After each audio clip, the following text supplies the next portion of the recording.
Somewhere in the long, quiet shape of Hyrule, the timeline does not sit still. It stretches, folds, breaks, and settles again like an old map left open on a table for many years, its edges soft from handling. One story leads into another, and then, almost gently, a branch appears where a path should have been. That is part of what makes the world of Zelda feel so calm to think about, even when the history is tangled. It is not a neat line. It is a set of old rooms, connected by doors that were never fully closed. Tonight we can wander through those rooms slowly. We do not need to solve anything. We only need to notice how the pieces rest together, how one age remembers another, and how every kingdom in Hyrule seems to carry the dust of earlier kingdoms on its sleeves. The first thing that stands out if you sit with the Zelda timeline for a while is how much of it feels like a memory of a memory. Not every event is described with the same certainty. Some stories are told as legend, some as history, and some as a sacred warning passed from one age to the next. A ruined castle is not only a place, it is a sign that something stood there before. A temple is not only stone, it is an old habit of worship preserved in a shape that the wind cannot quite erase. Hyrule itself often feels like this. It is a land that remembers in layers. There are hills where old wars once passed. There are forests that seem patient, as if they have seen heroes come and go in many forms. There are lakes, cliffs, deserts, and plains that keep the same calm geography while the people beneath them change their names, their customs, and even their understanding of time. The land stays and the stories move. In a way, the Zelda timeline is a bit like that land. It stays, but it also changes.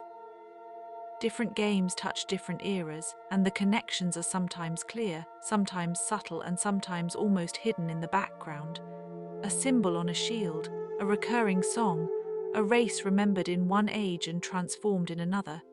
These small echoes are one of the quiet pleasures of the series.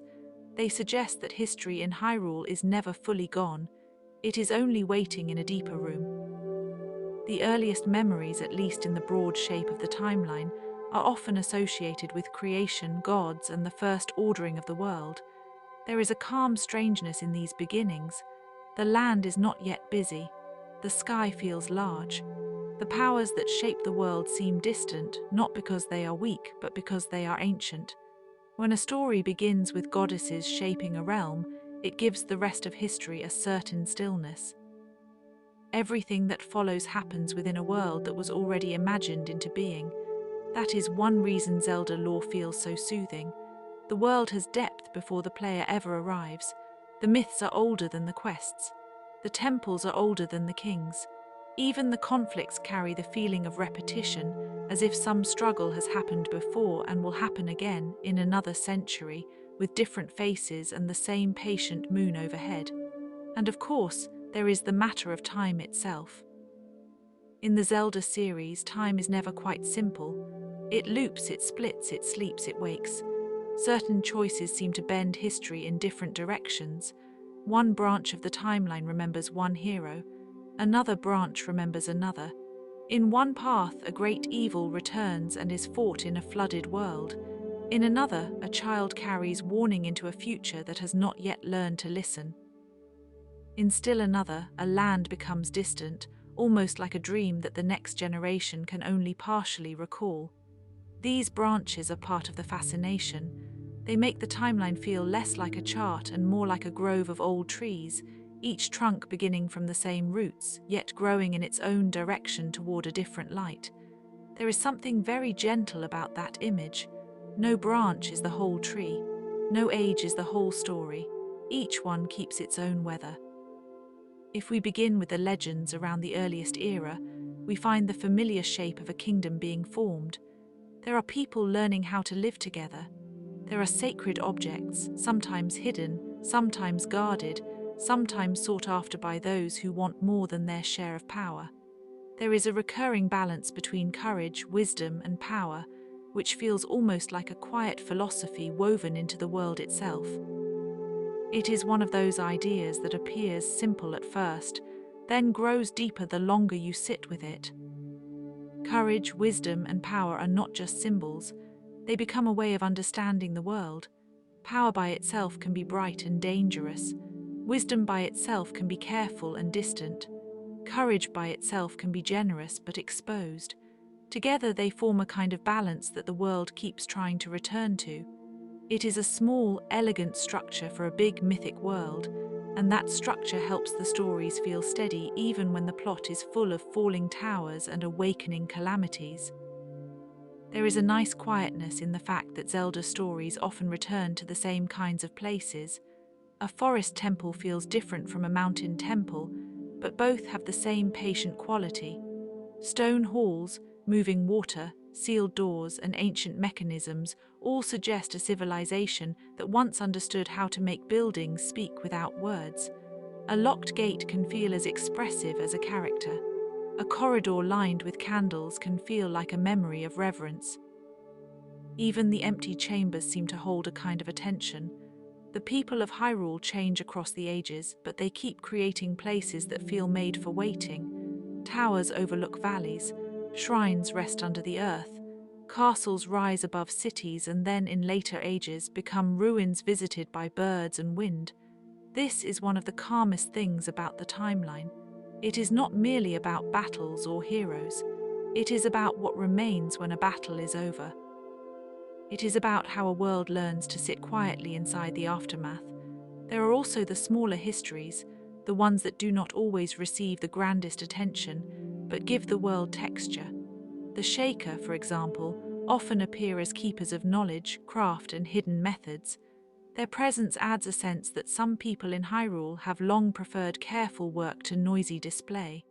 They build tools, preserve records, and maintain systems that other people might only notice when those systems fail. That kind of civilization detail is comforting in its own way. It reminds us that mythic worlds are also made of labor. Likewise, the Gerudo bring another quiet layer to the timeline. Their desert home feels shaped by sun, distance, and independence. A desert culture in fantasy can sometimes be drawn too simply, but Zelda often gives it a stronger, more specific identity. There is warmth, discipline, and a sense of continuity. Their cities and traditions suggest that even in places that look harsh from afar, life can be organized with grace. Sand does not erase culture. It only changes the kind of patience it demands. The Zora, too, offer a different rhythm. Water makes a world feel softer around the edges. Their architecture often carries that flowing, pale, reflective quality, as if stone and water had agreed to live together. In many stories, the Zora are linked with memory, lineage, and old dignity. Their presence adds a sense of depth to the timeline, because water itself is a kind of history. It moves, but it also keeps traces. A river remembers the shape of its banks. The Gorons, in contrast, feel like the mountain held in a friendly form. They are sturdy, communal, and often cheerful in a way that makes their stone world feel welcoming rather than severe. Their caverns and volcanic homes suggest a civilization that has learned to be at ease in heat and weight. That matters in the timeline too. Not every age in Hyrule is delicate. Some are solid and warm and shaped by deep earth rather than open sky. As the ages move forward, the timeline becomes increasingly layered. Myths become histories. Histories become local stories. Local stories become taboos, and taboos become the background habits of a culture that has forgotten why they began. That forgetting is one of the most interesting things about the Zelda world. It does not mean the past is gone. It means the past has gone underground, where it still influences the roots. In some eras, the world feels relatively calm on the surface, though old powers are always nearby. In others, calamity comes so fully that it shapes the land for generations. Castles fall, great seas appear, civilizations become scattered across islands or hidden behind barriers, and yet the timeline never loses its tone of continuity. Even after a world-ending event, there is often a village somewhere with a fire still burning. Someone is still cooking, someone is still tending a path, someone is still telling children what the old signs mean. This matters because the Zelda timeline is not really about despair. It is about endurance. It is about how a world continues after being interrupted. Hyrule is interrupted often, but never abandoned by the narrative. It always returns in some form, even if that form is smaller, quieter, or more distant than before. The idea of different eras separated by long stretches of time also gives the series a particular mood. We are always looking at ruins, but we are also looking at renewal. A ruin is only a building that has continued living in a different way. Moss grows, birds nest, roots split the stones. The place is not dead in the simplest sense. It has merely become slower. Zelda understands this feeling very well. Many of its most memorable spaces are not fully occupied. They are half empty, half reclaimed, and completely alive with atmosphere. And then there are the repeated figures, those shapes that appear again and again across the timeline. The hero, the princess, the dark force. Sometimes they are directly linked to earlier incarnations. Sometimes they feel like echoes of an older pattern, re-emerging in a new age with new names and new clothes. This repetition is gentle rather than tiring because each return comes with some change. The same note is played, but the room is different. Link as a figure is especially interesting in this way. He is often quiet, and that quietness gives the timeline room to breathe. He does not explain the world with long speeches. He moves through it. He listens. He learns by contact rather than proclamation. That makes him a kind of ideal traveler for a bedtime story. He is a presence through which the world can be seen, not a force that overwhelms it with noise. Zelda herself also takes many forms across the ages, and this too helps the timeline feel alive. She is not only a single character in a single costume. She becomes a symbol of continuity, but also of adaptation. A ruler, a scholar, a guide, a hidden protector, a voice in a palace, a spark in a crisis. Each version keeps some of the others in soft focus behind it. It is a reminder that legacy in Hyrule is not static. It changes its clothing and keeps walking. When fans discuss the Zelda timeline, they often talk about the official branches, the split after Ocarina of Time, the paths of child, adult, and downfall. That structure has become familiar, almost like a set of stairways leading from one hall into another. But even if we do not focus on the technical diagram, the feeling of branching is present in the games themselves. The world has this sense of alternate outcomes resting just out of sight. A decision taken in one century seems to echo in another. A victory does not erase the possibility of loss. It only delays it or redirects it or teaches the next age how to prepare. There is comfort in that, strangely enough. Real history is full of paths that could have gone differently. So is fiction. Zelda makes that sense of contingency feel almost ceremonial. The kingdom does not merely suffer change, it ritualizes change. It preserves signs of the old order, and then it makes new signs beside them. Over time, the land becomes a palimpsest, a page written over many times, with the earlier lines still visible if you tilt it toward the light. That image fits the series very well. A temple from one age might be repurposed in another. A sacred site may be buried, then rediscovered. A name might survive in folklore long after its original meaning is lost. In a world like this, archaeology is not only for scholars. It is part of the atmosphere. Every ruined archway feels like a question. Every inscription feels like a half-remembered phrase from a dream. The Great Sea era, for example, brings a different kind of quiet. Water transforms distance. A kingdom under open sky becomes a kingdom of islands, scattered and patient. The sea creates gentler borders. It slows travel. It encourages looking rather than rushing. Wind Waker, in particular, has a soft, bright melancholy that sits beautifully inside the larger timeline. It is about loss, yes, but loss translated into movement, into sailcloth, into songs carried across water. The old land is still there, but changed, submerged, waiting beneath the waves like a memory wrapped in blue. That submerged world is one of the most peaceful images in the entire series. It is not peace in the sense of perfect safety. It is peace in the sense of distance. The old Hyrule lies below the surface, not erased but quieted. Above it, new lives continue. Seagulls wheel over the sea. Boats creak softly in the wind. Small islands hold communities that have learned to live with partial history. This is a recurring Zelda feeling, the idea that the world survives by making room for what came before, even when it can no longer fully return. In other branches of the timeline, the world becomes more stark.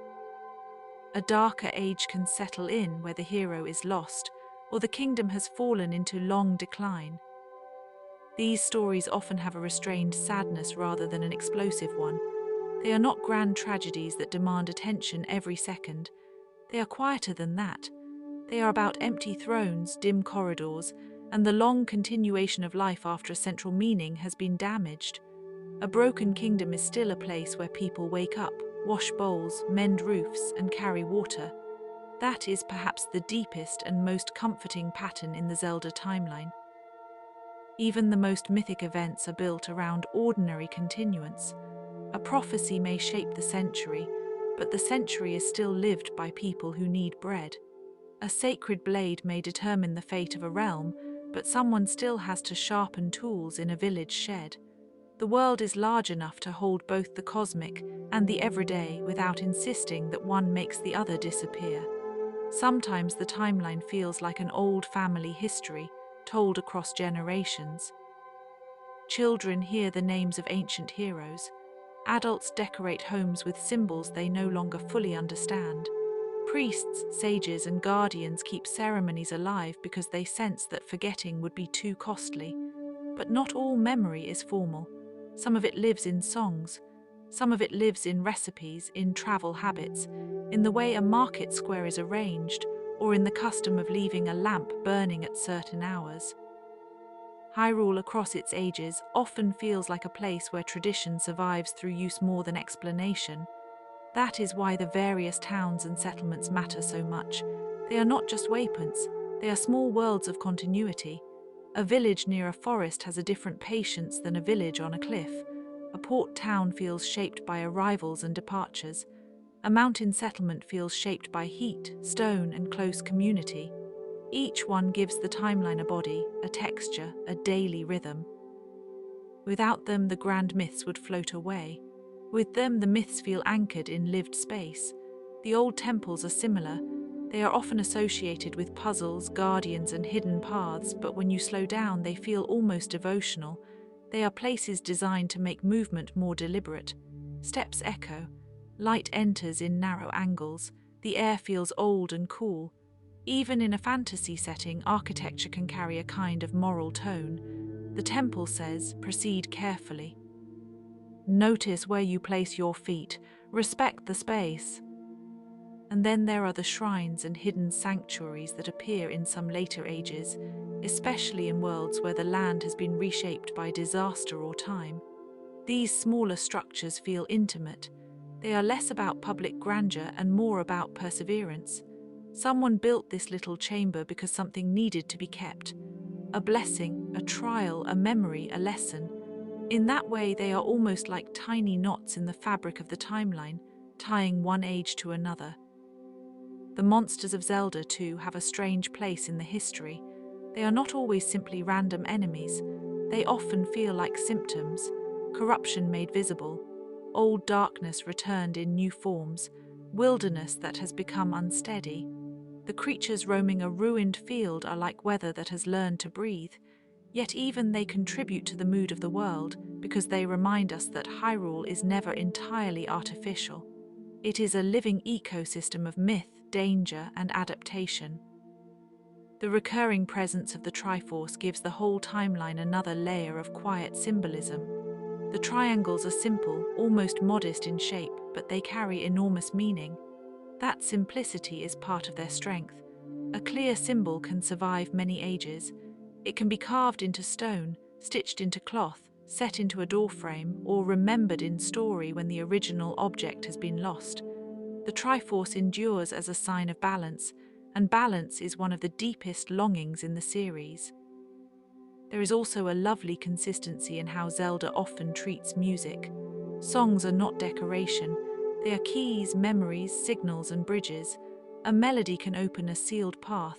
A lullaby can comfort a child and also protect a kingdom. A heroic tune can travel farther than a banner. In a bedtime context, this makes the world feel especially fitting. Hyrule is a place where sound matters, where a gentle pattern of notes can hold as much history as any chronicle.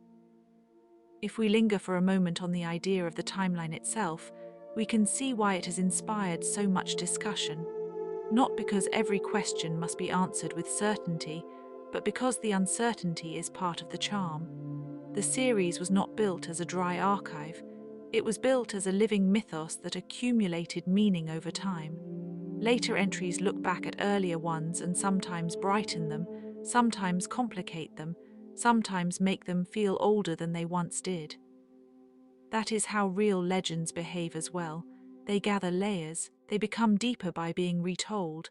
Some players prefer the clean line of sequence, wanting to know exactly where each age sits. Others prefer the softer feeling that the games are all speaking to one another across distances. Both ways of seeing the timeline have value. A map can be useful, so can a constellation. One tells you where to go, the other tells you how to wander. Hyrule encourages both. It is a world with geography and with myth, with chronology and with atmosphere. You can chart the kingdoms, the ruins, the temples, and the great historical turning points. Or you can simply stand in a field and notice the wind moving through tall grass. That is enough sometimes. A timeline can be understood not only by its dates but by its weather. The weather in Zelda often feels especially alive. Clear dawns in green valleys, sudden storms over battlements, moonlit nights over ancient stones, dust lifting in the desert, snow settling over cliffs, mist gathering along water. These details are never merely background. They shape the emotional memory of an age. A timeline remembered through weather becomes easier to rest inside. It is less like reading a ledger and more like walking through different rooms of the same home at different hours. There are also the quiet technological traces that appear in some eras. Ancient mechanisms, shaker devices, abandoned research, moving parts hidden beneath these elements add a different kind of antiquity, one that does not look medieval in the traditional sense. It suggests that Hyrule has known many kinds of intelligence, not just one. Some ages favored swords and shields. Others experimented with runes, machinery, and sealed systems, left behind for a future that would need them. The world is old enough to have forgotten some of its own inventions. That feeling is especially comforting because it suggests that the past is not a flat surface. It is full of dormant solutions. A forgotten device might awaken. A buried map might still be readable. A sealed room might still contain exactly what a later age needs. In real life, of course, the past is not so accommodating, but in Zelda, this pattern makes the world feel generous. The old world is not only dead weight, it is also a library of sleeping tools. The sages across different games often serve as an anchor for this sense of inheritance. They are guardians of thresholds, keepers of sacred knowledge, or figures who help maintain the line between ordinary life and larger forces. They rarely feel rushed. Even when the situation is dire, they tend to speak with the gravity of people who know that history is long and must be handled with care. Their presence softens the timeline. It says that wisdom can outlast crisis. It can be passed on from one generation to the next with measured hands. And in many stories, the princess herself carries that measured steadiness too. She is often more than a symbol of distress or rescue. She is a bearer of memory, a strategist, a scholar, or a quiet source of resolve. Some versions of Zelda feel especially connected to research, archives, or sacred texts. That makes sense in a timeline full of lost ages. Someone has to remember the shape of what was lost. Someone has to read the faded pages and keep the language alive. When the series shows libraries, sealed rooms, ancient manuscripts, or inscriptions on stone, it is often doing more than world-building. It is acknowledging the deep pleasure of preservation. A library in a fantasy world is not just a plot device. It is a place where the past is allowed to remain visible. A dusty shelf can hold 1,000 years more softly than a battlefield can. And in bedtime listening, that softness matters. It gives the imagination somewhere calm to sit. There is also a recurring sense in Zelda that history is cyclical, but not exactly repetitive. The same kinds of threat appear again, yet each age has to meet them anew. That means courage is never purely inherited, it has to be practiced. A hero cannot rest on the achievements of an older hero. Even a kingdom rebuilt after disaster must decide, again and again, what kind of place it wants to be. This makes the timeline feel honest in a mythic way. The world is not saved once and for all, it is cared for repeatedly. That care can be very small. A gate is repaired, a bridge is rebuilt, a family returns to a farm, a shrine is cleaned, a road is reopened. These are not the grandest moments, but they are the moments that keep a timeline believable. They are also the moments most easily overlooked when people talk about lore.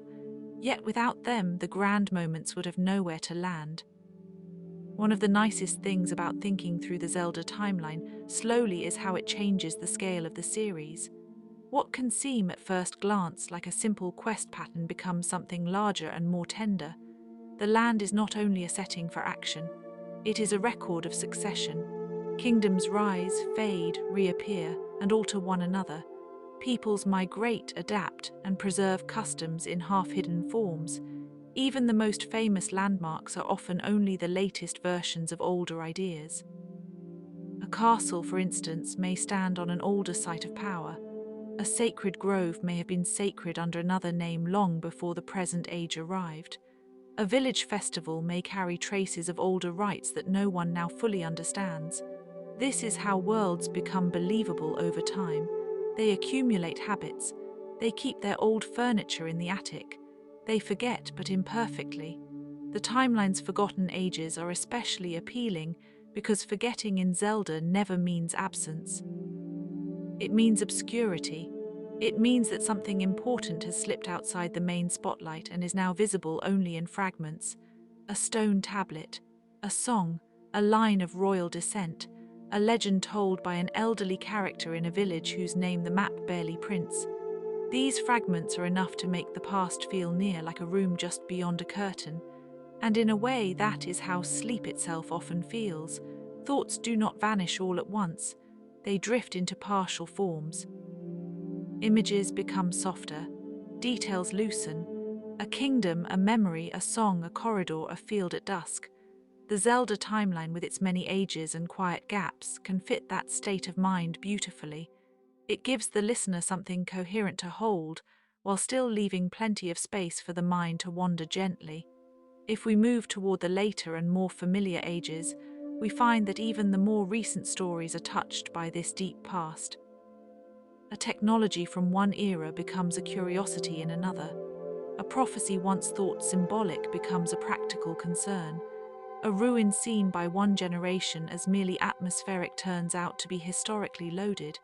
It is a good reminder that in Hyrule, nothing is ever entirely decorative. Even the landscape has a backstory. That backstory may not be spoken aloud in every game, but it is there in the architecture, the music, and the way characters react to certain places. A person may pause before a statue. A guard may speak of an older kingdom with respect. A child may repeat a phrase they do not understand.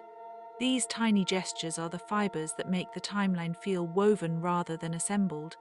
There is a special kind of comfort in stories where the world is older than the present crisis. It means the crisis is not everything. It means there was life before it, and there will be life after it. The Zelda timeline offers that comfort often. Even when a villain seems overwhelming, the wider shape of history is larger than any one moment. The kingdom has survived before. It may survive again. That does not make the danger unreal, only temporary in the long view. And the long view is where this series tends to live.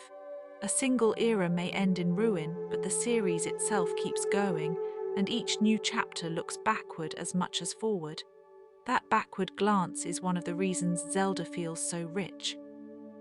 It never behaves like a world with a single present tense.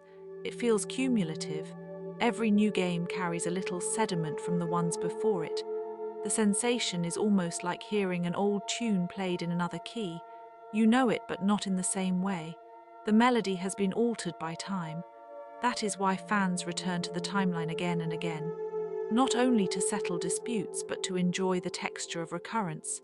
to notice how a later story quietly speaks to an earlier one, to see how a forgotten age leaves a footprint in a newer age's sand. If we let ourselves rest inside that texture, the whole world of Zelda becomes less about chronology and more about continuity. The heroes change, the lands shift, the details evolve, but the feeling remains. A courage is passed down, a duty is inherited, a sacred balance is threatened and renewed. The cycle is never exactly the same, and yet it is familiar enough to feel like home. Home is perhaps the best word for Hyrule, even though it is so often endangered. It is a place of departure and return. People leave villages to seek answers and then come back carrying new burdens. Castles collapse, and yet the idea of the kingdom remains. Ancient powers are buried and later rediscovered. In a quiet sense, the timeline is always making a home out of fragments. That is a lovely thing to think about before sleep. Not because it solves the world, but because it accepts its shape. The Zelda timeline does not need to be perfect to be beautiful. Its broken line is part of the beauty. Its gaps are part of the calm. Its forgotten ages do not weaken it, they deepen it. So we can imagine the oldest temples still standing in shadow, their stones warm in the afternoon and cool at night. We can imagine the sea lying over a lost kingdom while gulls pass overhead. We can imagine a forest path where old rumors are carried by leaves. We can imagine the soft return of a familiar song in a newer age and the brief feeling that the world has remembered itself. And perhaps that is enough for tonight. A timeline does not need to be held all at once. It can be visited in pieces, like a house with many rooms and a long history.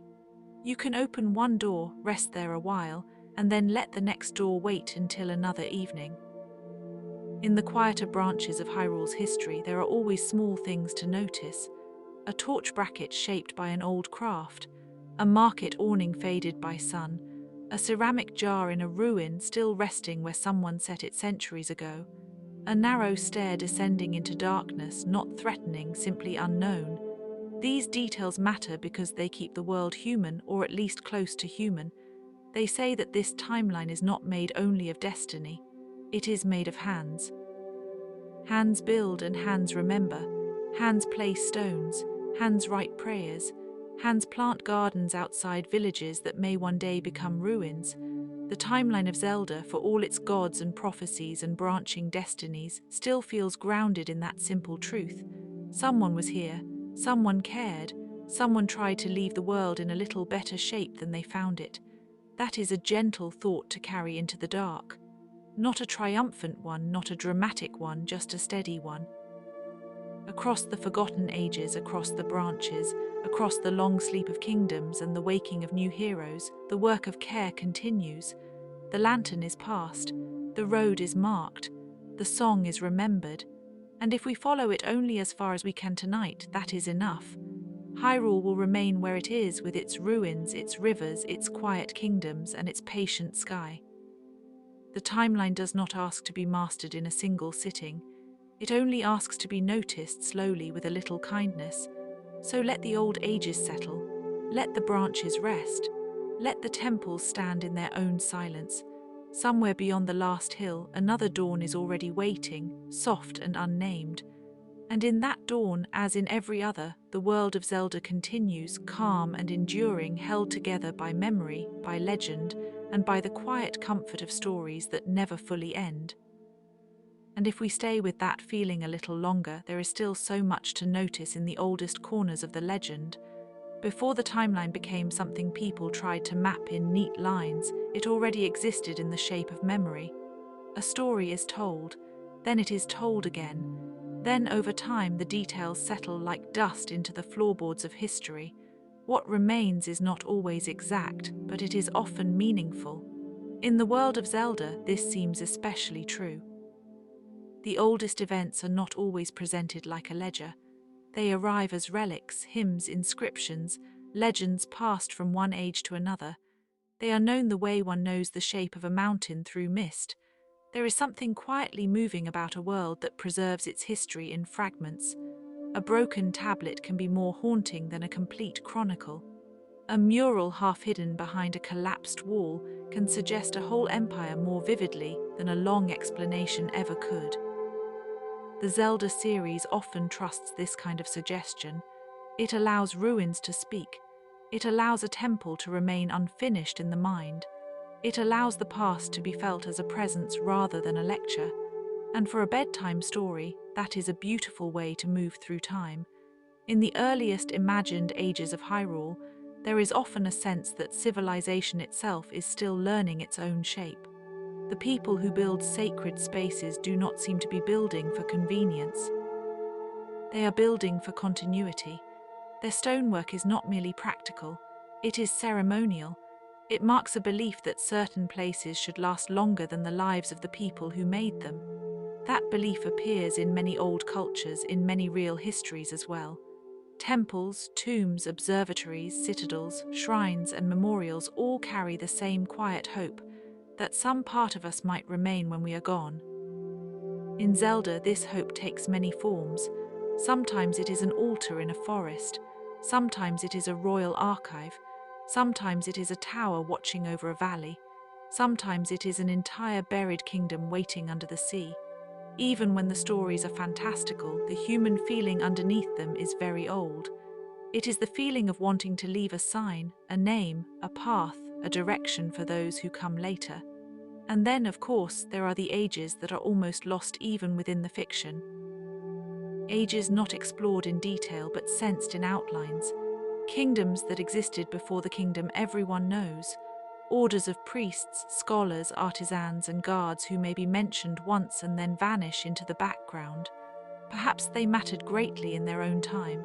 Perhaps they were ordinary, and that is why they are easy to forget. Real history is full of such people. Most of the world is built by those who are not remembered individually. Timelines, even fictional ones, can carry that same soft sadness. The Zelda timeline often feels like it is remembering a much larger world than the one it shows. This gives it a particular depth. One can imagine a library whose shelves extend far beyond the room that is visible.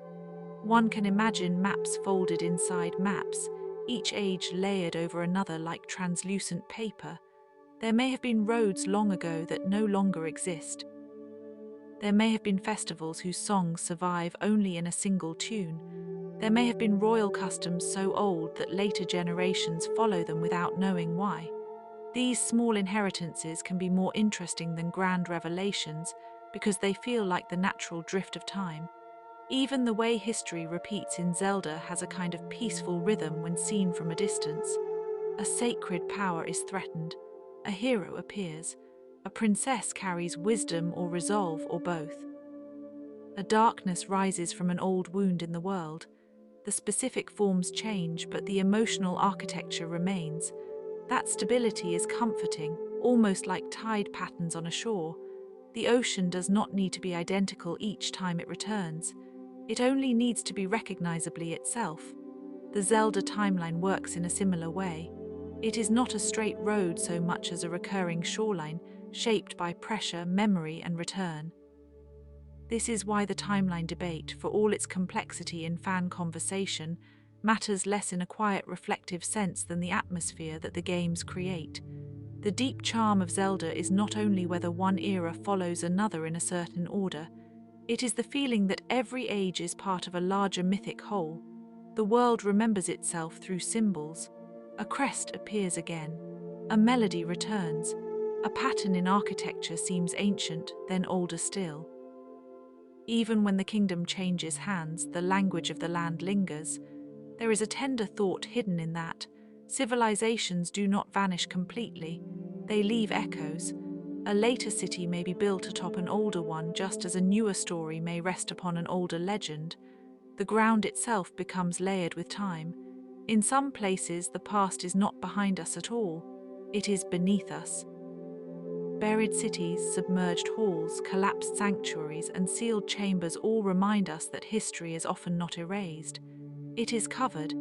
The oceanic age in Zelda, with its drowned kingdom and wide horizon, has a particularly dreamlike quality for that reason. A lost land under the sea is one of the oldest and most enduring forms of myth.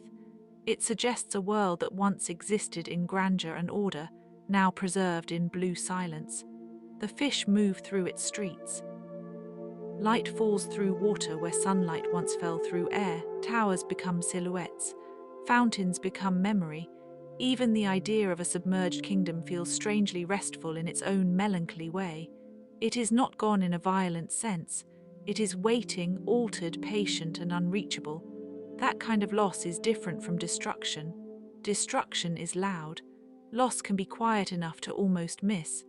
In stories like Zelda, the quiet kind often has the deepest afterlife. A land forgotten by most still shapes the lands that follow. An old royal line may become legend, then symbol, then a seal on a document, then a song in a chapel, then a motif embroidered on cloth. This long transformation of meaning is one of the most beautiful things about historical fiction and fantasy alike. It shows how culture is made, not all at once, not cleanly, slowly by repetition. And so, in the forgotten ages of Hyrule, one can imagine countless everyday scenes that never make it into the grand retellings. A baker kneading dough before dawn while bells ring from a distant tower. A scholar tracing the edge of an ancient inscription with a careful fingertip. A child standing in a doorway, listening to travelers speak of ruins beyond the hills. A gardener watering herbs beside a shrine and pausing to watch the light on the leaves. These scenes matter because they give scale to the myths. They remind us that empires are not only banners and crowns. They are mournings. They are chores.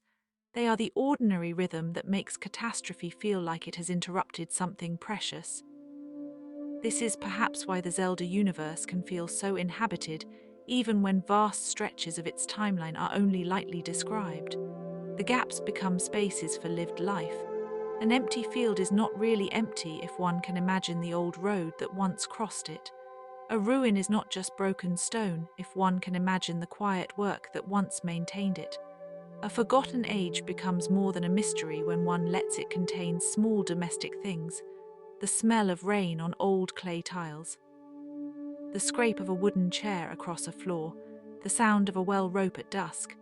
These details make the past feel near. There are also the many forms of knowledge that are lost and then rediscovered, which appear again and again across the Zelda stories. Knowledge in this world is often treated with reverence because it is fragile. A sealed chamber may hold a lesson. A sheaf of ancient writing may preserve a technique or a warning. A mechanism may have to be understood by someone who no longer has the original cultural context.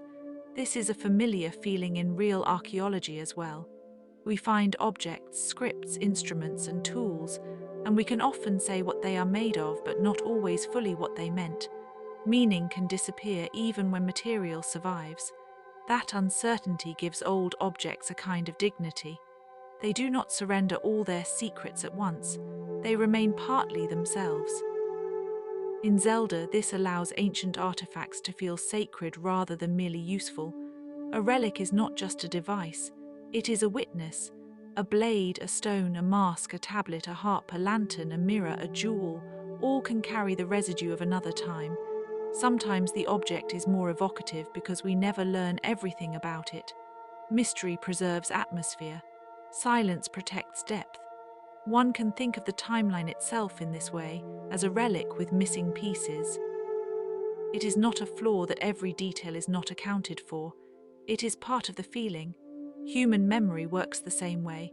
We remember clearly one scene, one face, one room, one line of dialogue, and then a haze surrounds the rest. Families are like this. Towns are like this. Nations are like this. So a fictional world built on partial remembrance feels surprisingly true to life.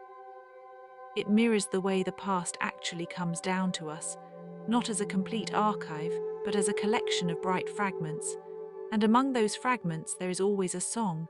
Music in Zelda is often one of the most direct forms of historical continuity. A melody can cross centuries more easily than architecture. A tune can be simple enough for a child to remember and deep enough for a scholar to analyze. Songs become keys, signals, rituals, and memories. They can open doors, summon weather, preserve identity, or simply mark the passage of time. In a calm sense, Music is one of the oldest ways that living beings keep a thread through darkness. To think of ancient Hyrule as a place of music is to think of it as a place where history is not only recorded, but performed. A ceremony repeats a chant. A village hears the same lullaby from one generation to the next. A traveler hums a passing tune under the stars and does not know that it once belonged to a forgotten court. This is how cultures survive, not just through official records, but through humble repetition. A remembered rhythm can be more enduring than a monument. The mythology of Zelda also gives time a sacred texture. The creation stories, the divine artifacts, the recurring balance between light and shadow, the idea of powers entrusted to mortal hands, all of it places history inside a larger spiritual landscape. Time is not merely sequence, it is meaning. Ages are not only measured by kings or wars, but by thresholds of blessing, corruption, restoration, and renewal. In this sense, the timeline is less like a modern chronology and more like an old epic cycle. It feels as though history is being watched by the land itself. That feeling encourages a slower way of looking. A river may seem unchanged, yet it shifts its banks over centuries. A forest may seem eternal, yet trees fall and return in new forms. A mountain may appear fixed, yet weather erodes it by degrees too small to notice in a day. Zelda stories often live in that patient scale. The destruction of one era becomes the foundation of another. The burden of one generation is answered by the hope of another. Even catastrophe becomes part of the texture of continuity. It is interesting, too, that so much of the series invites the player to move through ancient places at a measured pace. Long roads, narrow cliff paths, silent groves. Old dungeons with wind in their halls, water temples where the sound seems to soften rather than echo, desert sanctuaries where heat and shadow make the air feel still. These are not just backdrops, they are spaces that encourage attention. They ask for looking, not rushing. That quality gives them an almost meditative power, and meditation is perhaps another way to understand the appeal of the forgotten ages. We are drawn to what is no longer immediately useful because it allows us to step outside urgency. An extinct language, a collapsed temple, an outdated map, a lineage whose meaning has become obscure, all of these create a little room around the present. They tell us that the world is larger than the moment in front of us. There is comfort in that largeness. It relieves pressure. It suggests that what is important does not have to be obvious all at once. In the Zelda timeline, many of the most significant things are not visible at first glance. A small emblem may point to an ancient covenant. A guardian statue may indicate a forgotten belief. A ruined fortress may reveal a former border. A patch of unusual land may mark where something sacred once stood. The games often reward patient observation in this way. They make the land itself into an archive, and an archive, unlike a single story, can be opened from many angles. The older the world becomes, the more it resembles a palimpsest, a manuscript written over many times with earlier words still faintly present beneath later ones. Hyrule is like that. One age overlays another. A castle is rebuilt, a temple is repurposed, a field becomes a town becomes a ruin becomes a landmark becomes a legend. The sequence is not always neat, but the layering is what gives the world its depth. It feels lived in by time. It may be that this is why the series has always held onto the melancholy beauty of ruins. Ruins are not only endings, they are evidence of care. Something had to be valued enough to be built in the first place. Something had to matter enough to outlast its own usefulness. Even when broken, a structure can still convey intention. A fallen arch still points upward in memory. A cracked mosaic still glints with former color. A roofless chamber still frames the sky. These are quiet, dignified forms of survival. Sometimes the forgotten ages feel almost more peaceful than the later ones because they are less burdened by explanation. They exist as atmosphere. A lost civilization with ceremonial stone and no surviving name can feel like an old dream. We may not know its full history, but we can feel the shape of its absence. The silence left by vanished peoples is never truly empty. It is full of traces. Footpaths, tools, motifs, burial customs, broken walls, old wells, and weathered stairs all continue to speak in their own patient way. And then there are the kings and queens, the sages and guardians, the names that survive longer than the buildings. In many old societies, a ruler's name was tied to legitimacy and continuity. In Zelda, this same idea is often reflected through lineages, seals, and inherited roles. A princess may embody a wisdom that predates her own life. A hero may carry a calling that seems to repeat through history. A royal house may serve less as a political detail and more as a symbolic anchor. This creates the sense that the kingdom is not just a territory. It is a promise. Promises are fragile things, and that fragility makes them precious. A promise can survive a collapse, though it may be forgotten for a while. It can be spoken again in a different century, under different clouds, by different voices. The timeline of Zelda often feels built on such renewed promises. Protect the land, guard the balance, honor the past, face the darkness, protect the people who will come after. These are ancient obligations, but they remain easy to understand because they are rooted in care. And care, in the end, may be the deepest continuity of all. A forgotten age is still connected to the present if someone remembers it with tenderness. A ruin remains part of the living world if people walk past it and wonder who once lived there. A timeline remains meaningful if its branches are treated not as puzzles alone, but as traces of many hopes, many losses, and many returns. This way of looking is gentle. It does not force the world into one shape. It lets the world remain layered. There is also a particular beauty in the idea that legends are often not exact. They are true in atmosphere before they are true in detail.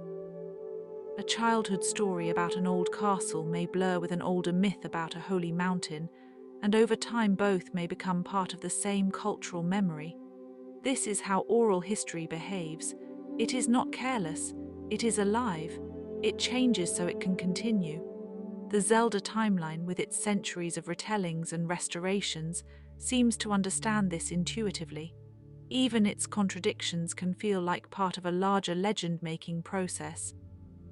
Different peoples may remember the same event differently. A later age may simplify what was once complex. A sacred object may gain new meanings as time goes on. What one era treats as a practical tool, another may regard as a divine sign. This shifting perspective is not a weakness.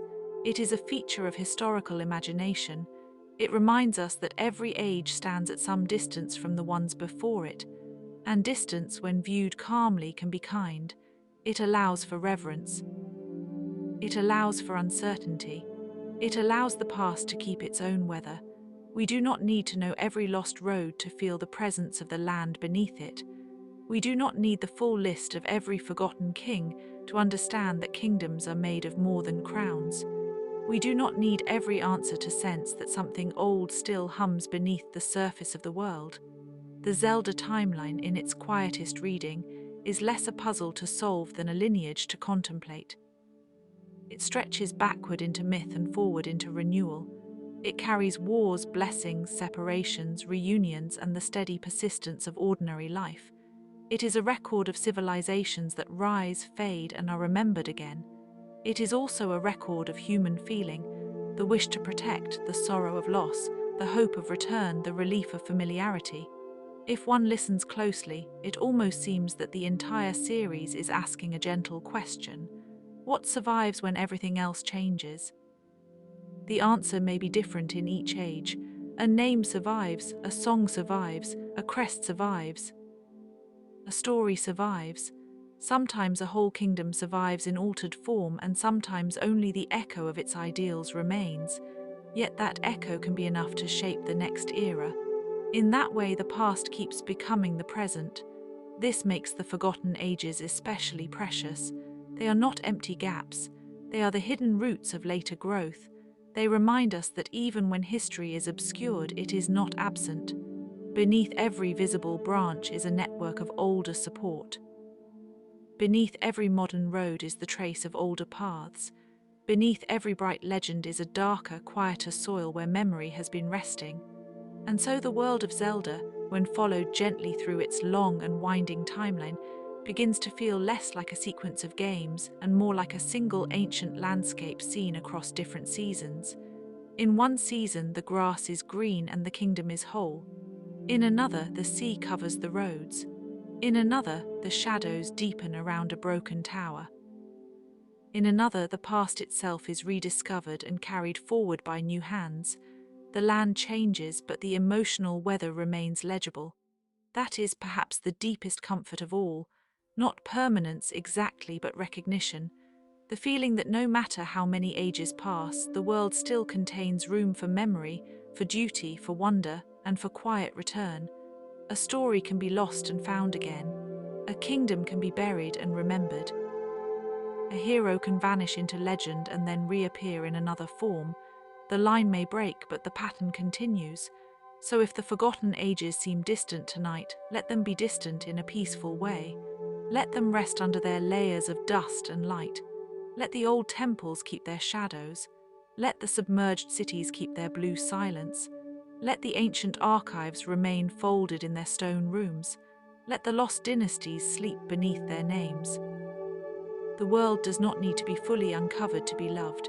It is enough to know that somewhere in the deep history of Hyrule, a mason set one stone atop another with careful hands. Somewhere, a priest lit a lamp in a hall of carved pillars. Somewhere, a child learned a song that would outlive the village where it was first heard. Somewhere, a ruler signed a decree beneath a banner now faded beyond recognition. Somewhere, a traveler paused at a crossroads and looked toward the mountains, not knowing that the road ahead would become legend.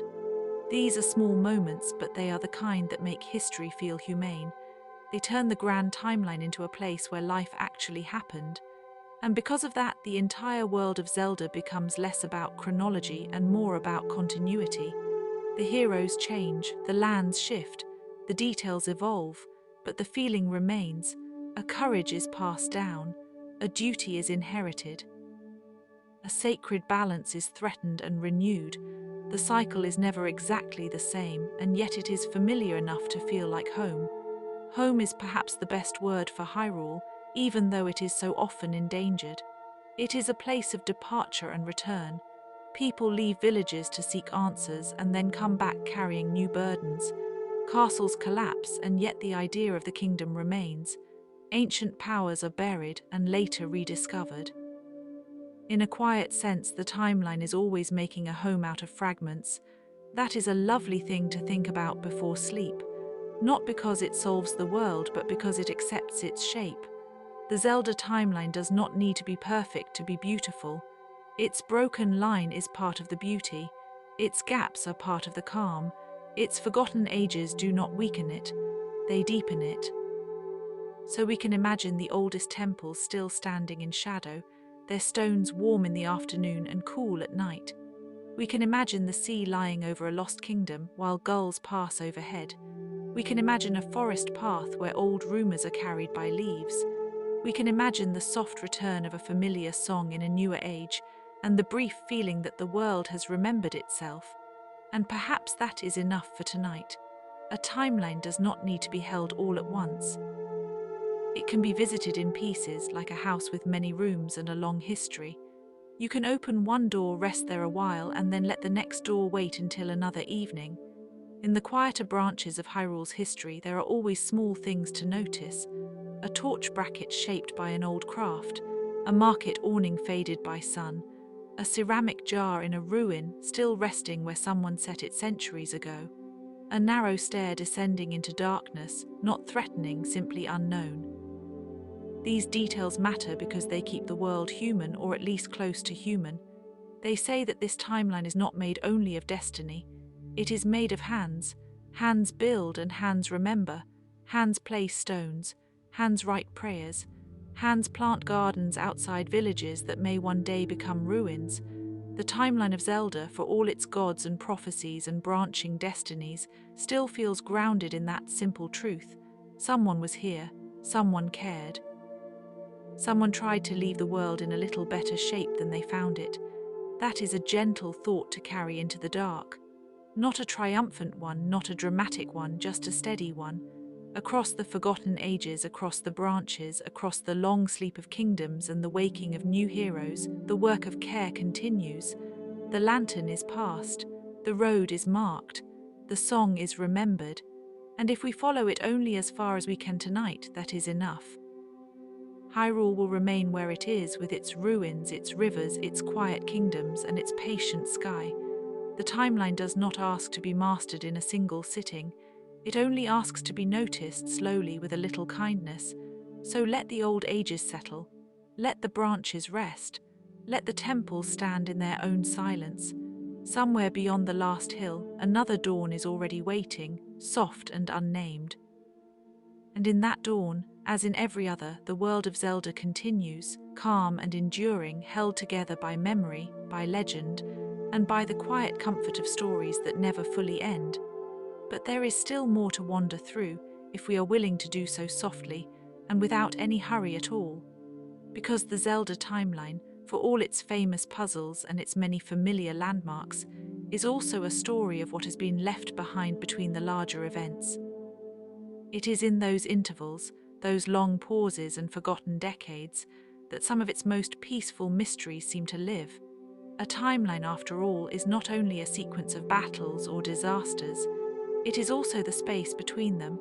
It is the long mourning after a kingdom is founded, the generation that grows up with no memory of the last war, the old palace wall that remains standing after 3 new dynasties have already come and gone. The quiet years when farmers keep planting, sailors keep sailing, and children keep learning the shape of the land from the stories of their elders. In Zelda, these in-between times are often only glimpsed, never fully described, and that very incompleteness makes them feel ancient. It is easy to focus on the grand, dramatic moments, the sealing of evil, the sinking of a kingdom, the rise of new forces beneath the earth. But the atmosphere of the series also depends on much smaller things that feel almost like echoes: a carved bird on a ruined wall, a cryptic mural with no caption, a broken sword half buried in stone, a faded festival mask, a forgotten shrine hidden by roots and moss. These objects do not always explain themselves, and perhaps that is why they are so comforting. They resemble the way real history feels when it has been worn down by time. We are left with fragments, and from those fragments we imagine the whole. That is one of the loveliest qualities of the series, ancient lore. It does not always insist on certainty. It allows for sediment. It allows for legend to gather around fact like mist around a mountain. A tale can be true in the way a family story is true, even if some details have softened at the edges. A monument can remember a name even when the reason for the monument has been forgotten. A ritual can survive long after the meaning of its original gesture has gone dim. In that way, the Zelda timeline feels less like a chart and more like archaeology. And archaeology is a very quiet kind of wonder. It asks us to kneel beside the ground and listen, to brush away dust, to see the outline of something that was once carefully made. The old civilizations of Hyrule invite that kind of attention everywhere. The Shaker, with their hidden knowledge and their severe, beautiful technology. The Zonai, or at least the shadow of their legacy as later games suggest them, with their skyborne and subterranean remnants that feel as though they belong to a time before ordinary history. The ancient sages, whose names and duties echo through generations like voices carried through stone chambers. Each of these traditions adds another layer to the sense that Hyrule has been inhabited, rebuilt, remembered, and misremembered many times over. It is remarkable how often Zelda returns to ruins, not as symbols of absolute loss, but as places where something can still be read. In some stories, ruins are dangerous, and in others they are sacred. Often they are both. Their broken arches and silent courtyards suggest not only collapse but continuity. Someone once knew how to shape these stones. Someone once walked these paths carrying water, offerings, or messages from one wing of the kingdom to another. Now the corridors are empty, and the wind moves through them with a kind of patient courtesy. The past does not vanish in Zelda, it settles. There is a particular calmness to the idea of a kingdom layered over older kingdoms, one settlement built on another, one temple raised upon older foundations, one sacred site remembered, then renamed, then remembered again in a slightly different form. Real places often carry this kind of hidden depth. A modern street may lie above an older road, a cathedral may rest atop a former shrine, a fort may stand where an earlier watchtower once stood. The Zelda world seems to understand that history is rarely clean. It accumulates. It becomes stratified like stone compressed under time. That is why so many of the forgotten ages of the timeline feel so interesting. They are not always missing because they were unimportant. Often they were simply overwritten. New legends replaced old ones. New threats demanded new names. Later storytellers remembered the shape of an event, but not every detail of the people who lived through it. So the older age became a haze of references, a sequence of relics, a half-glimpsed civilization beneath the newer one.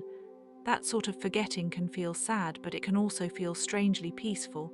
It leaves room for imagination. It lets the past breathe. And the Zelda timeline at its gentlest is full of breathing rooms. Even the grandest mythic events are often framed by stillness. A distant mountain under a quiet sky, a shrine sealed beneath a grove of trees. A village carrying on with its own small routines, while the fate of the kingdom waits in another place. These scenes matter because they remind us that history is lived locally, in kitchens and courtyards and workshop alleys, not only in palaces. The timeline's larger arcs are made of these smaller, almost invisible days. One could think for a moment of the earliest mythic age, the kind that exists before all precise maps.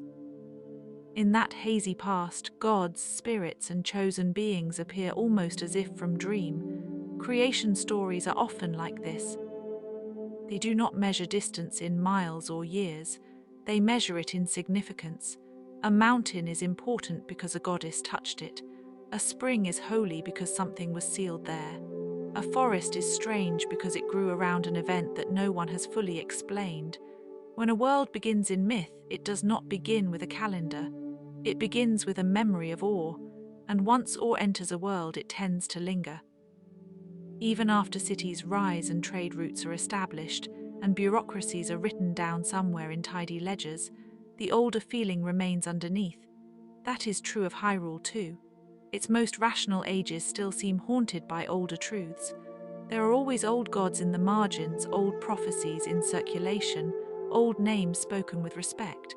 A kingdom may become more organized, more crowded, more administrative, but the earth itself still remembers the first stories told about it. Perhaps that is why so many Zelda games feel as if they are listening to the land. The land is not merely scenery. It is archival. It stores impressions. The shape of a canyon can preserve an old catastrophe. The placement of a bridge can hint at a route older than the current road. The arrangement of a lake may suggest where a town once stood before the water rose or was diverted. In a real archaeological sense, landscape is a kind of record, and the Zelda world often treats it that way. Mountains are not just mountains.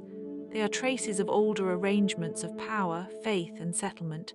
Even the names of places have a soft, antique resonance. They sound as if they have been spoken many times by many different tongues across many different ages. Some names survive because they are practical, others because they are beautiful, others because they are attached to a myth too strong to forget. Hyrule itself is one of those names that seems to carry weather in it, and memory, and the feeling of a long road home. It is almost impossible to imagine the world without it, even though the history of the world suggests that it has not always existed in the same form. That is a subtle but important feature of the timeline. Continuity is often stronger than stability. The kingdom may not stay intact. Borders shift, capitals move, sacred authority fractures and reforms. Yet the world still recognizes itself through recurring elements. A hero appears, A princess bears a responsibility larger than her personal life. Evil returns in some shape, not always the same one, but familiar enough to be feared. A sword of significance is found or reforged or remembered. A song opens a door. A symbol persists. In this way, the timeline works almost like a lullaby with variations. The tune changes, but the melody is recognizable. And lullabies, too, are passed along without always being fully explained. A child learns them because an older voice sang them. The words may include names of forgotten places or old warnings no longer understood, yet the comfort remains. Zelda's myths often carry that same feeling. They are songs that have been sung too many times to be entirely fresh, and yet never so often that they become dull. There is tenderness in repetition. There is safety in hearing a story that your own world has heard before. Some of the forgotten ages feel especially dreamy because they are connected to civilizations that are only partially known. The ancient Shaker, for instance, are often presented as a people whose knowledge exceeded the ordinary expectations of their era. Their tools, their hidden shrines, their guardians, their layered secrets of preservation all suggest a culture deeply interested in memory. And what an appropriate irony that is, that a people devoted to secrecy would be one of the most persistent presences in the archaeological imagination of the series. They are hidden, and therefore memorable. Their absence becomes a form of presence. The same can be said for any lost culture in the Zelda worlds. When a civilization disappears from direct view, it often becomes more vivid in retrospect. We notice its symbols. We speculate about its habits. We wonder what kinds of music it listened to, what festivals it held, how children were taught, how doorways were painted, how temples were cleaned before ceremonies. The games rarely answer these questions in full, but the questions themselves are part of the pleasure. A forgotten age invites gentle scholarship, the kind practiced by players who pause not to win, but to look. There is also something quietly moving about the way the series treats remnants of power. Powerful objects do not always feel triumphant. Often they feel heavy, difficult, and ancient, as if they have been waiting a very long time for someone to carry them again. A relic can be both a blessing and a burden. A sacred tool can outlast the civilization that made it, then be rediscovered by people who only half understand its original purpose. This is a very old pattern in mythology. The world leaves behind instruments larger than the present moment can comfortably explain. We inherit them anyway. That inheritance is part of what makes the timeline so human, even when it is full of divine beings and magical laws. Every age is receiving something from an age before. A king receives a realm from forebears. A village receives a road, a story, a warning, a shrine. A hero receives a duty they did not invent. Sometimes this feels like pressure. Sometimes it feels like meaning. Often it is both. And when we look at Zelda across all its branches, we begin to see that inheritance is one of its quietest themes. The past is never gone, it is only redistributed. Redistribution is a nice word for how legends survive. One story becomes many. One event becomes many interpretations. A single historical figure becomes an ancestor, a saint, a warning, a myth, and finally a symbol. In the Zelda timeline, this happens constantly. People who lived in one age become names in later ages. Places shift from settlements to sacred sites to ruins to mysterious landmarks on a map. Even a catastrophe can be transformed over time into a lesson or a prayer. Not everything remains sorrowful forever. Time changes the emotional weather of memory. The forgotten ages, then, are not empty spaces. They are softened spaces, spaces where the edges have blurred. We may not know every ruler or every date, but we can still sense the human texture underneath. The market mornings, the stonecutters, the stables with their hay scent and quiet conversations, the temple keepers tending lamps, the children of a later generation asking questions that their grandparents no longer know how to answer. A timeline like this is built not only from the exceptional, but from the ordinary persistence that allows civilizations to exist at all. Even the most mysterious ruins in Zelda can feel almost domestic if you look at them long enough. A fallen column becomes a place for lizards to bask. A cracked stair becomes a path for small animals. Rain gathers in old courtyards. Ferns root themselves where banners once hung. The world does not stop using a ruin just because its original purpose is gone. Nature keeps moving through the gaps. This is one of the most peaceful aspects of ancient history. Once the urgency of human intention fades, the land begins to reclaim the space with its own slow rhythms. Moss grows. Water listens. Birds choose new nesting places.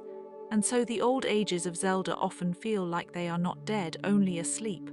That is perhaps the best way to think of them in a bedtime story, as sleeping ages, as kingdoms that have folded into the earth and are waiting in a quiet state of half-remembered dream.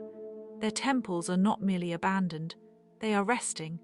Their stories have not been erased. They have been set down carefully, like objects placed on a shelf until the right hand comes back for them.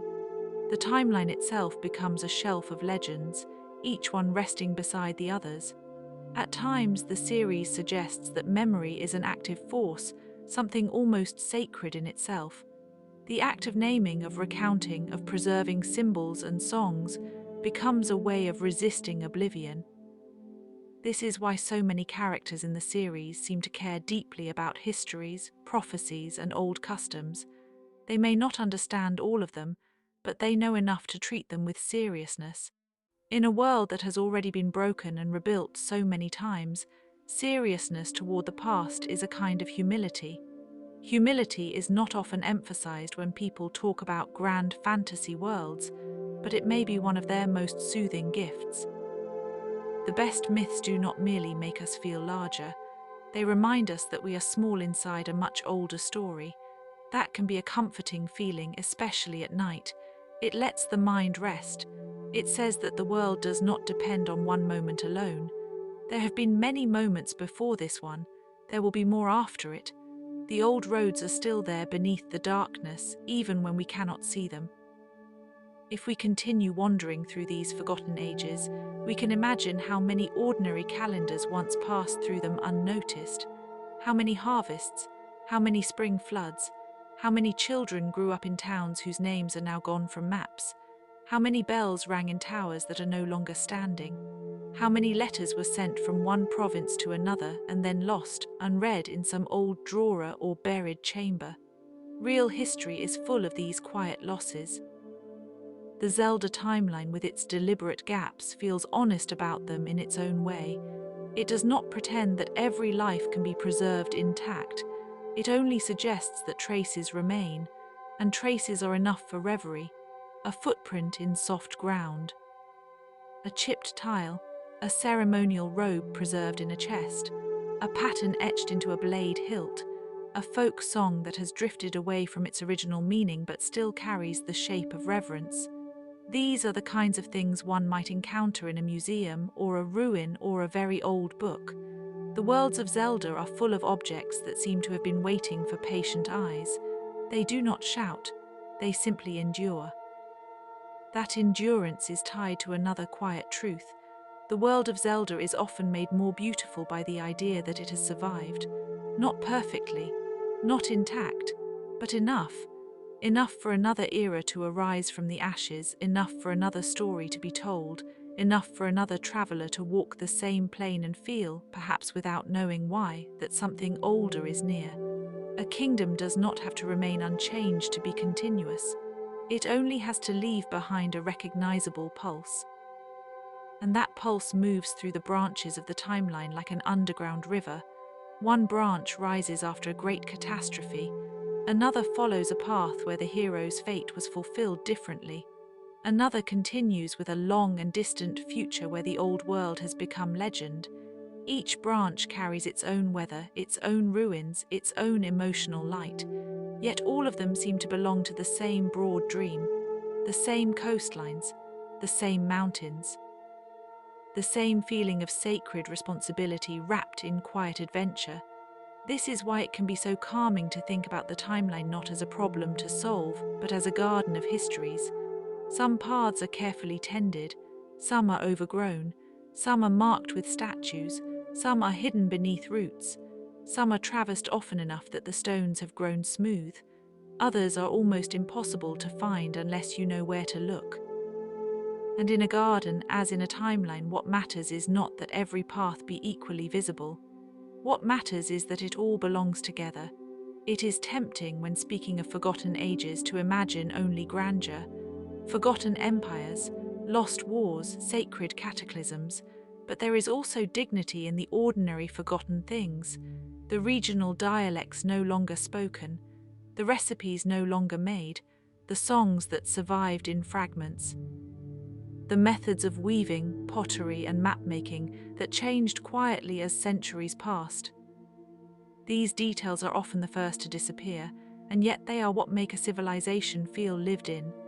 In Zelda, the presence of baskets, mills, stables, inns, and workshops quietly reminds us that every mythic kingdom is also a place where people needed breakfast. That little fact can be oddly soothing. Even in a world of destiny, daily life continues. Bread is baked, lantern oil is refilled, horses are brushed, pots are washed, someone sweeps a threshold in the morning. Someone repairs a broken fence, someone notices the weather changing and thinks about whether the river will rise. These are the actions that keep a civilization from becoming only a legend. They are small, but they are the base of everything else. And the timeline, for all its grandeur, is still composed of such small repetitions. A watch is kept, a warning is passed on, a child is told not to wander near the old stones after dusk. A family story mentions a war that happened so long ago, it may as well have happened under a different sky. A shrine is visited on a festival day, even if no one remembers the exact origin of the custom. In these repeated gestures, the old ages remain alive in a modest, practical way. There is a special kind of beauty in customs whose origins have been forgotten. They survive because they still feel meaningful, even when the old explanation has faded. This is common in human cultures, and it appears often in Zelda as well. A ceremonial dance is performed because it has always been performed. A symbol is worn because it belongs to the community's sense of itself. A guardian statue stands because no one wants to be the person who removes it. These things are not trivial. They are the texture of continuity. If we think now of the earliest layers of Zelda's history, we can picture a world before the timeline had even become a timeline, before branch labels and eras and divisions. There is something almost primordial about that beginning, deities shaping the land, primordial conflict, sacred objects entrusted to mortal hands. The first great myths often feel less like history and more like weather forming over the world. They explain why things are the way they are by telling us how they came to be steeped in meaning. From there, the ages unfold like rings in a tree. Each one contains the pattern of what came before, but altered by circumstance, memory, and loss. One age becomes famous for its hero, another for its collapse, another for its attempt at restoration, another for the way it learned to live with fragments. We often speak of branching timelines as if they are separate, but emotionally they are all connected by the same longing, the wish to preserve what matters even when the form changes. That longing is very human. It is why we keep old photographs in boxes, why we preserve heirlooms, why we return to favorite places even after they have changed, why we tell children stories about people they will never meet. The Zelda timeline feels sympathetic to this instinct. It understands that memory is not a luxury. It is a form of care. And care, more than conquest or prophecy, is what makes a world feel worth inhabiting. A forgotten age is not just an age of ruins. It is an age where someone once cared enough to build something lasting, or to write something down, or to hide something safely for later. Even the act of sealing away danger can be understood as care, however severe it may seem.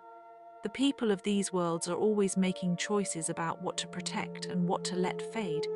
In that sense, the timeline is full of guardians, not merely heroes. Guardianship can be quiet. It can look like keeping a light lit. It can look like preserving a story that might otherwise vanish. It can look like standing watch over a gate no one has opened in a century. It can look like refusing to forget the name of a place that everyone else has started calling by another name. The Zelda universe reveres this sort of watchfulness. It knows that many important things survive only because someone, somewhere, continue to notice them. And noticing is an act that fits very well with bedtime. The mind at night becomes softer, more willing to drift among impressions rather than arguments. In that state, the Zelda timeline is not a chart to be solved, but a landscape to be felt. The old temples are distant lights. The royal lines are threads. The forgotten ages are deep rooms with their doors left slightly open. We can walk through them with a lantern and never need to disturb the silence. There is comfort too in the thought that no single telling can contain the whole history of a world this layered. That means there is always more to rediscover, more legends to hear in a different order, more ruins to look at from a new angle, more connections to notice between one age and another. The timeline becomes then not a fixed monument but a living map of interpretation. Each reading adds another faint line. Each memory gives the old world another way to remain. This is especially fitting for a series so interested in recurrence. Repeated kingdoms, repeated warnings, repeated symbols of sacred power. Repetition can sometimes seem dull in ordinary life, but in myth it becomes one of the main ways meaning deepens. We return to the same places because they are not truly the same. The river changes, the season changes, the people change, and yet the name remains.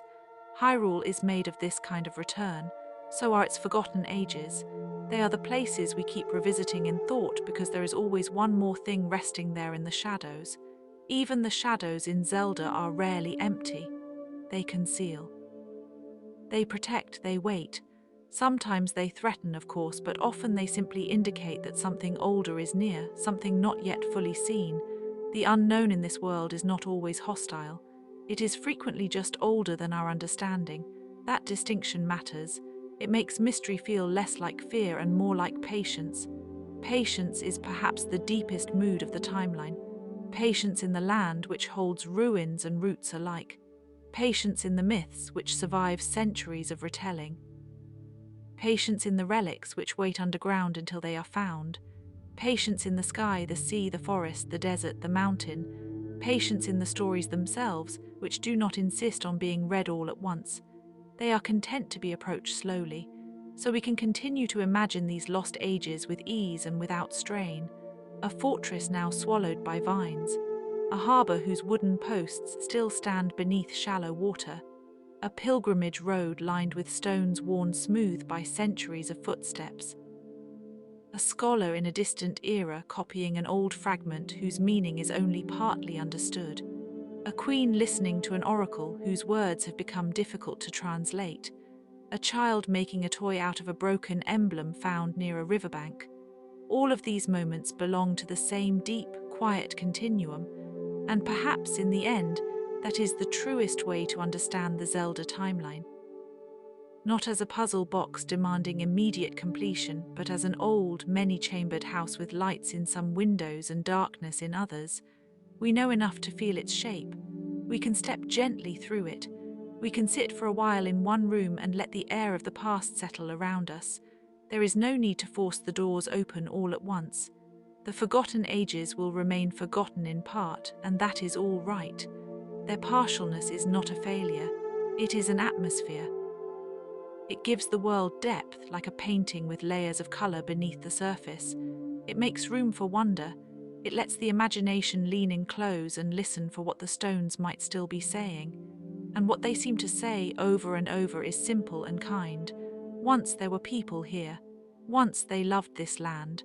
Once they feared for it, prayed over it, built for it, and left pieces of themselves behind in it. The world remembers them in its own slow way. The wind remembers. The water remembers. The old roads remember. The songs remember. And because the songs remember, we can remember too, just enough for now. So let the histories drift a little more. Let the branches soften at their edges. Let the ancient civilizations rest inside the dark like embers that do not need to blaze in order to endure.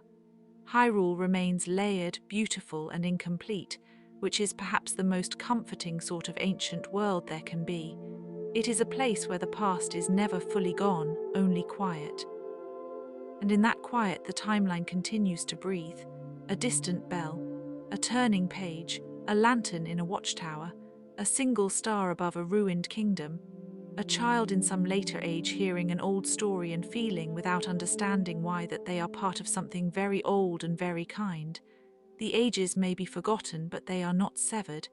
They are folded inward gently like pages in a sleeping book. So now we can let the book close a little further. We can let the temples return to their silence. We can let the sea cover the old stones and the forest return to the paths, and the sky keep its patient watch over everything below. The Zelda timeline, with all its branches and buried histories, does not ask to be solved tonight. It only asks to be held in the mind like a lantern seen from far away.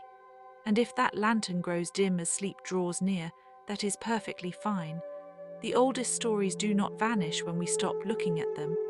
They simply wait, still and faithful, for another evening, another quiet breath, another soft return to the forgotten ages of a world that has always known how to endure. Even so, it is pleasant to linger a little longer in the half-light before sleep takes the whole room. The Zelda timeline, after all, is not merely a sequence of events. It is a long weather pattern of kingdoms, each age rising with its own clear morning and then passing into mist. One civilization leaves its mark in stone, another in song, another in the habits of the land itself. The details change, but the feeling remains familiar, as if Hyrule keeps trying in different eras to remember what it once was. There is something especially quiet about the earliest times in the legends, when the world still seems newly arranged and full of places not yet named in every direction. Ancient kingdoms in stories often feel that way. They exist at the edge of knowledge, where a monument can be both a practical structure and a sacred one, where a road may also be a ritual line, and where a city is built with the sky, the river, and the mountains all in mind. In Zelda, the forgotten ages carry that same soft grandeur. They are full of towers, tablets, carved symbols, and ceremonial spaces that seem to belong to a people who understood the land as something alive with memory. It is easy to imagine those people in their ordinary moments, not only as sages and kings, but as gardeners trimming sacred hedges, children learning old names for constellations, craftspeople polishing metal with patient hands, priests or scholars placing offerings in shallow bowls of blue ceramic, a road keeper marking the safe season for crossing a valley, a scribe copying a date, then pausing to think about whether the calendar itself might outlast the empire that made it. These are small details, but small details are often what make an ancient world feel true. And Zelda has always been particularly good at suggesting that truth without explaining it all away. Its ruins do not always come with a full historical account. Often they are simply there under moss or sand or water, waiting to be noticed. A broken wall, a staircase descending into darkness, a ceremonial chamber with sunlight falling through a crack in the roof.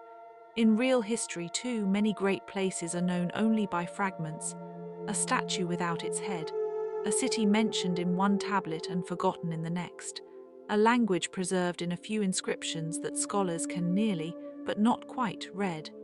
There is a deep tenderness in such partial knowledge. It reminds us that history is often a matter of listening carefully to what remains. The timeline itself feels like this, a record made of fragments, echoes, and later interpretations. Different ages of Hyrule seem to remember earlier ones in different ways. Some legends preserve the shape of events but change their names. Some eras inherit sacred symbols whose original purpose has grown faint. Some stories appear to speak about the same distant catastrophe, only through another lens, as though each century has rephrased the old sorrow in its own language. That is one of the most comforting things about myth. It does not need to be exact in order to be meaningful. It only needs to carry the emotional truth forward. There is a certain hush that comes with thinking about the old races and peoples of Zelda, because each one feels like a civilization with its own lost weather.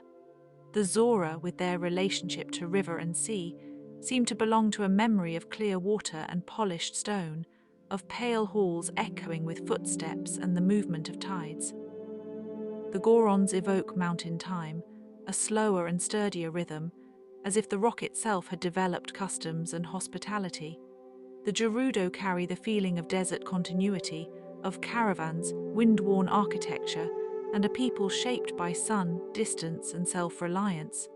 The ancient Shaker, with their secretive artistry and disciplined ingenuity, seem like custodians of knowledge entrusted with things too delicate to be left in careless hands.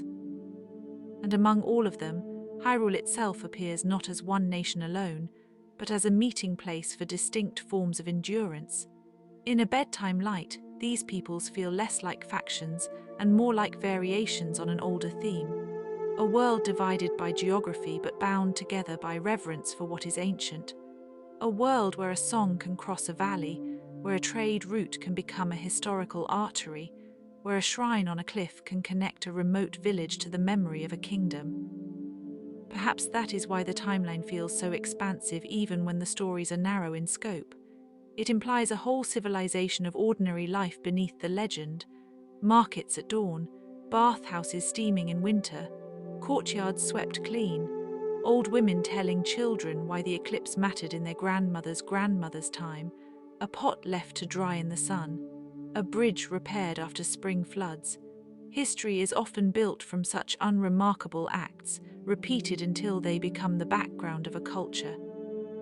And then there are the forgotten ages that feel especially like thresholds, times when one age has ended but another has not quite settled into place. Those are often the most haunting moments in any timeline, not because they are dramatic in the loud sense, but because they are transitional. A kingdom no longer fully whole, an order of guardians fading, a prophecy not yet understood, a sacred duty continuing after its original meaning has been partly lost. Such ages carry a feeling of suspended breath. One can almost imagine libraries still open, but increasingly unattended. One can almost hear palace corridors that are less crowded than they used to be. One can picture old banners hanging in still air, and a few remaining scholars debating a relic whose significance exceeds their understanding. The history of Hyrule seems to invite that kind of gentle contemplation. It is full of layered inheritances. A temple may be built on older foundations. A royal emblem may echo an even older one. A ritual may persist long after its first reason has faded, simply because it still feels right to continue. In the real world, many traditions survive in precisely this way. People keep certain feasts, certain songs, certain gestures of respect, even when the original explanations have become blurry. A custom can outlive the story that first created it. In Zelda, that sense of continuity gives the world a deep and restful texture. The old things are not all lost. Some are merely transformed into habit. It is soothing, too, to imagine the scholars and keepers of these worlds, the archivists who preserve rolled documents in dry chambers, the map makers who trace coastlines that may change by the next generation, the astronomers who track the slow motion of stars and use them to mark ritual dates, the historians who compare oral traditions from one province to another, trying to determine which parts are shared memory and which are regional variation. In a world like Hyrule, there must have been many who spent their lives in quiet pursuit of coherence, collecting and comparing, translating and preserving, aware that the most important things are often the easiest to misplace. Sometimes the oldest civilizations in fantasy feel most alive when they are seen through what they left behind rather than what they did in their full glory. A broken statue can suggest an entire theology. A ruined gate can imply a vanished procession. A set of ceremonial steps can tell us that people once moved through this place with intention, perhaps barefoot, perhaps in measured rhythm, perhaps carrying something precious. In Zelda, the relics of ancient ages often do this beautifully. They never have to explain themselves completely. Their silence is part of their power.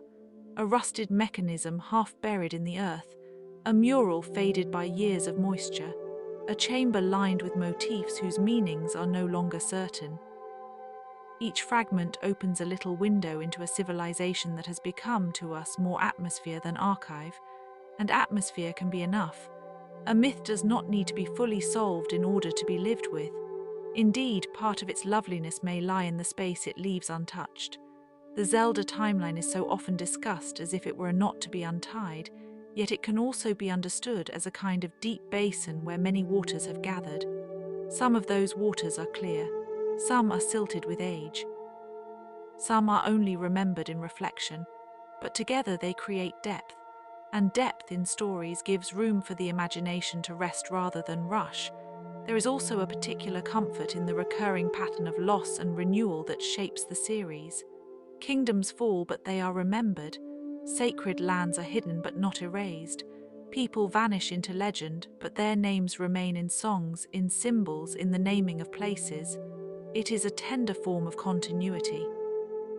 Not a denial of loss, but a recognition that loss does not always have the final word. A world can be wounded and still remain beautiful. A people can endure interruption and still preserve a thread of identity. In the old tales, the land itself seems to participate in this endurance. Mountains keep their stance. Rivers continue their work. Forests reclaim what has been neglected, but in doing so, they also shelter what was left behind. One could spend a long time thinking about the way Zelda uses ruins. They are not merely obstacles or decorative scenery, they are often historical witnesses. A collapsed bridge suggests trade and travel. A forgotten tomb suggests reverence for the dead. A sealed chamber suggests fear, caution, or sacred restraint. A labyrinth of stone corridors might once have guided ceremony, defense, or study. Ruins are conversations between the past and the present. They speak in partial sentences. They ask to be interpreted gently. And because their meanings are layered, they make the world feel older than any one story could fully contain. Perhaps that is why ancient architecture in the series often feels almost musical. Repeating arches, long colonnades, symmetrical courtyards, carved patterns that echo from one hall to another. Such designs create a mood of order and patience. They suggest builders who thought in generations rather than seasons. In a sleepy hour, one can imagine them choosing stones by color and strength, checking how the morning light falls across a doorway, or placing a carved emblem in a place where it will only be noticed by those who know to look. There is a great deal of care in such work, and care, once made visible in stone, can feel nearly eternal. The forgotten ages also invite us to think about what it means for a story to be incomplete. In some histories, the missing parts are frustrating. In others, they become the very source of wonder. Zelda often belongs to the second kind. The gaps are not empty in a dead way. They are fertile. They allow different interpretations to coexist. One kingdom may be remembered in one era as glorious, and in another as only a shadow of its former self. One ancient evil may be understood as a demon, a curse, a political catastrophe, or a theological warning, depending on who tells the tale. This is very close to how real historical memory behaves. Events are not simply preserved, they are carried through human voices, and voices are shaped by fear, devotion, distance, and love. So when we think about the Zelda timeline as an arrangement of forgotten ages, we are also thinking about the way memory itself works. Memory does not always preserve the whole landscape. Sometimes it keeps the tower and forgets the market. Sometimes it remembers the battle and forgets the harvest that preceded it. Sometimes it remembers a ruler's name, but not the lives of the people who repaired the roads under that ruler's reign. Yet even partial memory matters. A fragment can still be precious. In fact, it may become more precious precisely because it has survived against the odds. This is true of artifacts in the real world and in fantasy alike. A ceremonial blade held in a museum case, a cracked mask from a lost rite, a tablet inscribed with an alphabet that no one uses anymore, a jewel once placed in a temple's central niche, a musical instrument with one string missing. These things are not only objects, They are containers of attention. They tell us that someone once stood here, shaped this, offered it, used it, or cherished it. They narrow the distance between now and then. They make antiquity feel less like a fog and more like a room we can enter quietly. And in Zelda, that room often includes the feeling of a civilization that knew itself to be under the gaze of history. Some ancient societies appear as though they were constantly aware of their own place in a larger cycle. Their monuments are not just functional, they are declarative. They say we were here and we understood ourselves as part of something much older than ourselves. That posture has a deep dignity. It is the dignity of those who build not only for comfort or power but for remembrance. A city gate can be a door. It can also be a statement about permanence. A shrine can be a place of prayer. It can also be a message to the future, written in stone. This is what mattered to us. There is a softness in imagining the daily life that surrounded those declarations. The smell of stone dust after carving, the coolness of underground passages in summer, the sound of water running through aqueducts that once served ceremonial gardens, the careful wrapping of a fragile scroll before a long journey, the way candles would have looked in a vaulted chamber, the sound of sandals on polished floors, the pause before speaking a sacred name aloud. These are modest details, but they help us inhabit the world as if it were real enough to touch. And the world of Zelda, with its many periods of rise, decline, and rediscovery, often seems to ask us to do exactly that, to treat its past as material for contemplation rather than conquest. The forgotten ages are not prizes to be claimed, they are atmospheres to be entered slowly. This is a very old mode of storytelling, one that favors reverence over certainty. A legend is not diminished because it is not fully diagrammed. Sometimes its beauty lies in the fact that it can never be entirely diagrammed. Its edges remain softly blurred, its foundations remain partially hidden. Its meaning continues to deepen with each retelling. One can imagine a later generation, long after a great palace has fallen into ruin, standing amid its broken courtyards and trying to reconstruct what the place once represented. They might find old tools, fragments of mosaic, a bronze hinge, an inscription worn by weather. They might disagree about whether the hall was administrative or sacred, defensive or ceremonial. They might debate the date of construction, the identity of the ruling house, the purpose of the iconography. And yet, even their uncertainty would be a kind of homage. It would mean the place still mattered enough to study. It would mean the memory of the civilization had not vanished completely. It had become an object of care. That feeling runs through the best parts of the Zelda timeline. Care for what was lost, care for what remains, care for the shape of an old promise, care for the land after its people are gone, care for stories that are larger than any one age. Even when the timeline is tangled, there is an underlying gentleness in its persistence. The branches do not fight each other. They coexist as possibilities, as layers of meaning accumulated over time. The world is not simplified, it is deepened, and in this depth the forgotten ages become less like abandoned hallways and more like sleeping chambers in a vast ancestral house. Some doors are open, some are shut, some have been hidden behind later walls, but the house itself remains. The fire in the hearth has long gone low, yet warmth seems to linger in the wood. Dust gathers on the beams, but the beams are strong. A person walking through such a house at night would not feel alone in the ordinary sense. They would feel accompanied by continuity, by the presence of those who lived there before, by the knowledge that the structure has outlasted more than one lifetime and will perhaps outlast many more. This is why the Zelda timeline can feel so restful to think about. It places us inside a long historical breathing. A civilization inhales, then exhales into legend. Another follows, interpreting the remains. Another inherits the interpretations, adding its own ceremonies, its own anxieties, its own words. No age is completely isolated. Even the most distant epoch is linked to those before and after it by traces of custom, architecture, symbol, and story. The connection may be faint, but it is real. And perhaps that is enough for the imagination at bedtime. Not a perfect chronology, but a sense of belonging within time. Not a solved archive, but a patient one. Not a world stripped of mystery, but a world that keeps some of its secrets because it knows how to be beautiful with them. The forgotten ages of Zelda are like that. They do not call for urgency, they call for attention, so we can imagine one more quiet corridor. Perhaps it lies beneath a hill where roots thread through the ceiling and tiny drops of water form at regular intervals, falling into a stone basin with a soft and measured sound.